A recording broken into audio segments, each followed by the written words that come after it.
Hello viewers, welcome to our channel இரு சிறகுகள். ரொம்பவே ஆரோக்கியமான சளிக்கஞ்சி ரெசிபி எப்படி செய்கிறதுன்னு தெரிஞ்சுக்க நீங்கள் இந்த வீடியோவை கடைசி வரைக்கும் பாருங்கள். வாங்க நம்ம வீடியோக்குள்ளே போகலாம்.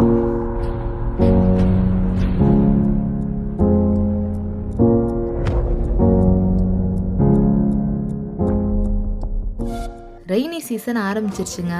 மழை ரொம்ப நல்லது தான், இருந்தாலும் மழை வரும்போது கூடவே ஒரு சில பிரச்சனையும் கூட்டிகிட்டு வந்துடுது. குறிப்பாக குழந்தைங்க இருக்க வீட்டில் சொல்லவே தேவையில்லை, மழை பெய்ய ஆரம்பித்ததுமே சளி இருமலும் சேர்ந்து ஸ்டார்ட் ஆயிரும்.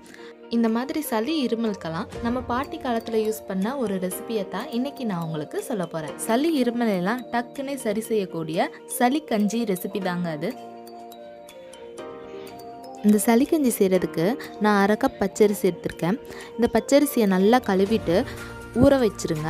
பச்சரிசி வேகமாகவே ஊறிடும், அதனால ஒரு 1/2 அன் ஹவர் ஊற வச்சாலே அரிசி நல்லா ஊறிடும். இப்போது இந்த ஊற வச்ச பச்சரிசியை ஒரு மிக்சர் ஜாரில் போட்டு நல்லா வலுவலுன்னு அரைச்சி எடுத்துக்கோங்க. எவ்வளோ தண்ணி வேணுமோ அவ்வளோ தண்ணி விட்டு நல்லா வலுவலுன்னு அரைச்சி எடுத்துக்கோங்க. கெட்டியாக இருக்கணும்னு அவசியமே கிடையாது, முடிஞ்ச அளவுக்கு நல்ல தண்ணியாகவே இந்த அரிசி மாவை கலக்கி வச்சுருங்க. அடுத்து நான் 1/2 கப் வெல்லம் எடுத்திருக்கேன். இந்த வெல்லத்தை நல்லா தண்ணியில் கரைச்சி கொதிக்க வச்சு இந்த சளிக்கஞ்சி கூட நம்ம சேர்க்க போகிறோம். முதல்ல நம்ம இந்த வெல்லத்தை கொதிக்க வச்சு வடிகட்டி எடுத்துக்கலாம். அதுக்கு ஒரு பாத்திரத்தை எடுத்துக்கோங்க. அதில் 1/2 கப் வெல்லத்தை போட்டு அந்த வெல்லம் மூழ்கிற அளவுக்கு நல்லா தண்ணி ஊற்றி கொதிக்க விடுங்க. வெல்லம் நல்ல பாகுபதத்துக்கு வரணும் அப்படின்ற அவசியம் கிடையாது, வெல்லம் தண்ணியில் கரைஞ்சி கொதி வந்தால் போதும்.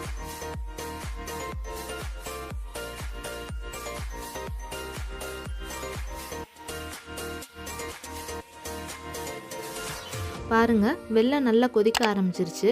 இது மாதிரி கொதித்து வடிகட்டுறதுனால நமக்கு வெல்லத்தில் இருக்கிற கல் மண்ணெல்லாம் செப்பரேட் ஆயிரும். அதுக்காக தான் நம்ம இது பண்ணுறோம்.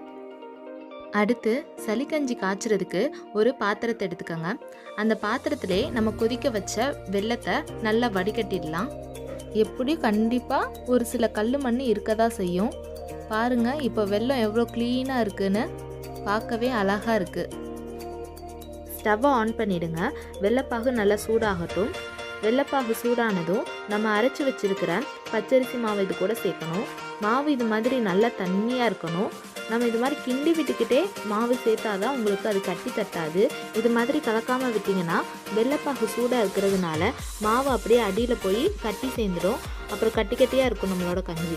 மாவு சேர்த்துட்டு மாவு இருந்த பவுல்லே நீங்கள் கொஞ்சம் தண்ணி விட்டு இந்த கஞ்சியோட ஆட் பண்ணிக்கலாம். எவ்வளோக்கு எவ்வளோ தண்ணியாக வச்சுருக்கீங்களோ அவ்வளோக்கு அவ்வளோ நம்மளுக்கு கஞ்சி நல்லா தான் இருக்கும். இதை நம்ம கஞ்சி மாதிரி தான் சாப்பிட போகிறோம். இது திக்காக இருக்கணுன்ற அவசியம் கிடையாது, அதனால முடிஞ்ச அளவுக்கு நீங்கள் தண்ணியாகவே வச்சுக்கோங்க.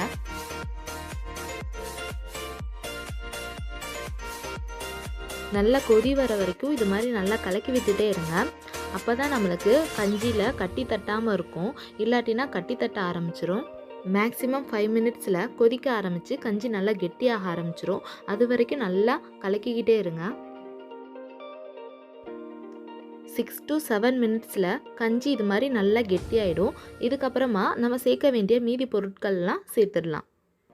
முதல்ல கஞ்சிக்கு தேவையான சால்ட்டு சேர்த்துக்க போகிறேன். நான் ஒரு 1/2 டீஸ்பூன் சால்ட்டு சேர்த்துக்கிறேன்.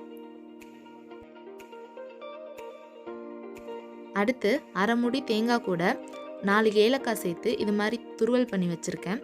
இந்த தேங்காய் துருவலையும் இது கூட நம்ம சேர்த்துக்க போகிறோம். எவ்வளோ தேங்காய் சேர்க்குறோமோ அவ்வளோக்கு அவ்வளோ டேஸ்ட்டு நல்லாயிருக்கும். தேங்காய் சேர்த்துட்டு நல்லா கலக்கி விடுங்க இது மாதிரி. அடுத்து நம்ம சுக்கும் மிளகும் இது கூட சேர்க்கணும். நான் இன்னைக்கு 4 பீஸ் சுக்கு எடுத்திருக்கேன். இதை நல்லா தட்டி பொடி பண்ணி எடுத்துக்க போகிறேன். அடுத்து 1 டேபிள் ஸ்பூன் அளவு மிளகு எடுத்திருக்கேன்.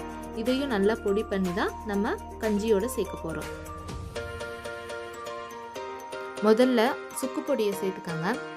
அதுக்கப்புறம் அப்படியே நம்ம 1 டேபிள் ஸ்பூன் மிளகு பொடி சேர்த்துக்கலாம். சுக்கு பொடி ரெடிமேடாக கூட கடைகளில் கிடைக்கும், நீங்கள் அதை கூட வாங்கி யூஸ் பண்ணிக்கலாம். அப்படி இல்லாதவங்க இது மாதிரி சுக்கு வாங்கி நல்லா பொடி பண்ணி எடுத்துக்கலாம். இப்போ ரெண்டையும் சேர்த்து நல்லா கிளறி விடுங்க. சுக்கும் மிளகும் சேர்த்து ஒரு 2 நிமிஷத்துலேயே நம்ம ஸ்டவ்வை ஆஃப் பண்ணிடலாம். நமக்கு தேவையான சுவையான ரொம்பவே ஆரோக்கியமான சளிக்கஞ்சி ரெடி ஆயிடுச்சு. இது ரொம்பவே ஆரோக்கியமான ரெசிபிங்க. வெல்லம் சேர்த்துருக்கிறதுனால இது ரொம்ப இனிப்பாகவே இருக்கும். குழந்தைங்களாம் வேணான்னு சொல்ல மாட்டாங்க. சளி பிடிச்சிச்சின்னா கண்டிப்பாக இதை செஞ்சு கொடுக்க மறந்துடாதீங்க.